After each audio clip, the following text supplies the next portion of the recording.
පහනක් නොනිවී තිබෙන්නට නම් තෙල් අඩු වෙන වාරයක් ගානේ නැවත තෙල් පුරවන්නට ඕනේ. මුළු රැයටම අවශ්‍ය කරන තෙල් ප්‍රමාණය එකවර දැම්මොත් පහන් තිරේ තෙල් වල ගිලෙනවා. එහෙමනම් ඇත් පහන හදලා තියෙන්නේ මේ දුෂ්කරතා දෙකම මග හැරගන්න පුළුවන් විදිහටයි.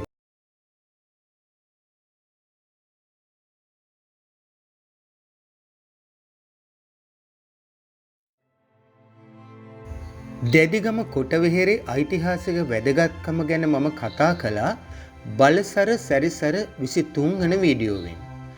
ඊට පස්සේ බලසර විදුසර තුලින් මම කිව්වා මල බැඳීමට සහ දහනයට ඔක්සිජන් අවශ්‍ය බව අපේ හෙළයෝ බටහිර විද්‍යාඥයන්ට කලින් දැනන් හිටපු බව. ඒ සිද්ධිය විස්තර කළෙත් කොටවිහෙර චෛත්‍යය ඇසුරින්. ඔන්න අද මම ඔබට කියන්න යන්නේ ඒ වගේම වැදගත් තවත් විද්‍යාත්මක හෙළ නිමැවුමක් ගැන. ඒ තමයි දෙදිගම කොටවිහෙරේ තියෙන ඇත් පහන. මේ විශිෂ්ට නිර්මාණය බටහිර විද්වතුන්ගේ පවා අවධානය දිනා ගන්නට සමත් වෙච්ච සුවිශේෂී වූ නිර්මාණයක්. ඔබ දන්නවා ඉස්සර රජමාලිගාවල රාත්‍රියට ආලෝකය සැපුවේ පහන් වලින්. පහනක් නොනිවී තිබෙන්නට නම් තෙල් අඩු වෙන වාරයක් ගානේ නැවත තෙල් පුරවන්නට ඕනේ. මුළු රැයටම අවශ්‍ය කරන තෙල් ප්‍රමාණය එකවර දැම්මොත් පහන් තිරේ තෙල් වල ගිලෙනවා.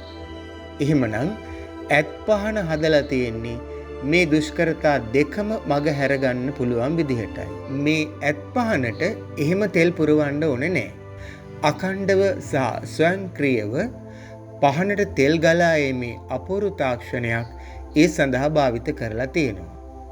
නොනිමෙන ලෙස නිර්මාණය කළ මේ අපූර්ව පහනේ භෞතික විද්‍යාත්මක පසුබිම ගැනයි මේ කියන්න යන්නේ. ඇත් පහන දම්වැලකින් එල්ලා තිබිය හැකි වනසේ සකස් කරන ලද නිර්මාණයක්. දැන් ඔබ හිතනවා ඇති පහනේ තෙල් ස්වයංක්‍රීයව ගලායම හා තෙල් ගලායම නතර වන්නේ කොහොමද කියලා.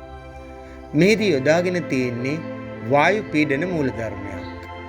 වායු පීඩනයෙන් පහනේ තෙල් ස්වයංක්‍රීයව නැවතෙන හින්දා පහනේ තෙල් උතුරා යාමක් සිද්ධ වෙන්නේ නැහැ. කොටවිහෙරේ තිබිලා මේ වගේ ලෝකඩ ඇත් පහන් දෙකක් හමු වෙලා තියෙනවා. එයින් එකක් කොළඹ ජාතික කෞතුකාගාරයේ ප්‍රදර්ශනයට තියලා තියෙනවා. අනෙක් පහන දෙදිගම කොටවිහෙර පරිශ්‍රයේ පිහිටලා තියෙන පුරාවිද්‍යා කෞතුකාගාරයේ තැන්පත් කරලා තියෙනවා. ඇත් පහනේ තෙල් ගබඩා කරන්නේ පහන් තැටියට උඩින් සවි කරලා තියෙන ඇතාගේ උදරය තුලයි. පහනට තෙල් පුරවන්න ඕන වුණාම ඇතා සහිත කොටස පහන් තැටිය මත ඇති ආධාරක වලින් ගලවලා ඇතා උඩ යටිකුරු කරන්න ඕනේ. ඊට පස්සේ මේ රූප සටහනේ විදිහට ඇතාගේ ඉදිරිපස පාදාසල තියෙන ඒ කියන ස්ථානයේ තියෙන සිදුරෙන් තෙල් වක් කරන්නට ඕනේ. එහෙම පුරවන ලද තෙල් කුඩා නලයක් මගින් ඇතාගේ උදරයේ ගබඩා වෙනවා. ඊට පස්සේ තෙල් තැටිය මත ඇති වේදිකාවක් බඳු ස්ථානයේ ඇතා නැවත සවි කරනවා. දැන් නැවත ඇතා උඩුකුරු කළත් උදරයේ තියෙන තෙල් මුල් මාර්ගයේ ඔස්සේ එළියට එන්නේ නැහැ. ඒ මොකද තෙල් වක් කළ බටය දැන් තියෙන්නේ උදරය තුල බීවල ද්‍රව මට්ටමට වඩා ඉහළින් හින්දා. තෙල් වලට දැන් පිටවීමට ඇති එකම මාර්ගය ඇතාගේ ලිංගය හරහා ඇති සී සිදුර විතරයි. ඒ නිසා තෙල් බිඳුවෙන් බිඳුව ඇතාගේ ලිංගුව ඔස්සේ පහන් තැටියට වැස්සෙනවා. ඒ තෙල් වලින් පහන් තිරය දැල්වෙනවා. නමුත් යම් ආකාරයකින් මේ තෙල් වැහෙන ශීඝ්‍රතාව පහන් තිරය විසින් තෙල් දහනය කරන ශීඝ්‍රතාවට වඩා වැඩි නම් තිරය තෙල් වල ගිලිලා පහන නිවී යාමේ අවදානමක් තියෙනවා කියලා ඔබට පේනවනේ. ඒ ගැටලුව මගහරවගෙන තියෙන්නේ මෙන්න මෙහෙමයි. පහන් තැටියේ තෙල් මට්ටම ක්‍රමයෙන් වැඩි වෙනකොට එමගින් ඒ කියන ලක්ෂයේ ඇති සිදුර අවහිර වෙනවා. එතකොට උදරය තුල බී ස්ථානීය සහ පිටත වායුගෝලය අතර ඇති සම්බන්ධතාවය බිඳ වැටෙනවා. දැන් තවදුරටත් සී සිදුර ඔස්සේ තෙල් පහළට වැටුනොත් බී තුල පීඩනය වායුගෝල පීඩනයට වඩා අඩු විය යුතුයි.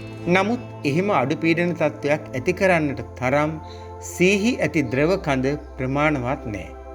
ඒ නිසා ඇතාගේ ලිංගුව ඔස්සේ තෙල් වැස්සීම නතර වෙනවා. ඒකෙන් පහන් තිරයේ තෙල් වල ගිලී යාමේ අවදානම නැති වෙනවා.